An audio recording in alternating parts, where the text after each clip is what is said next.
ஆண்டவரே என்னை ரட்சியும் என்று கூப்பிட்டான். அவன் என்ன பண்றான்? காற்று பலமா இருக்கிறத பாக்குறான், பார்த்து பயப்படுறான், பயப்பட்டு அமிழ்ந்து போகிறான். அவன் என்ன பண்ணான்? ஆண்டவரே என்னை ரட்சியும் என்று கூப்பிட்டான். அவன் மீன் பிடிக்கிறவனா இருந்தான். அவனுக்கு நீச்சல் தெரியுமா தெரியாதா? நன்றாக தெரியும், அப்படித்தானே? அவன் நீச்சல் அவனுக்கு தெரியும். ஆனாலும் அந்த சூழ்நிலையில அவனுக்கு என்ன தேவை?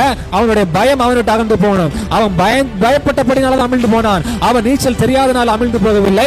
அவன் பயப்பட்டபடினால அவன் பயந்து அமிழ்ந்து போகையில், பயப்படும் போது நாம் யாரை கூப்பிட வேண்டும், யார் இடத்துல உதவி கேட்க வேண்டும் என்கிற அந்த உணர்வை உடையவனாய் இருந்தபடினால அவன் கூப்பிடுற, ஆண்டவரே என்னை ரட்சியும் என்று கூப்பிட்டான்.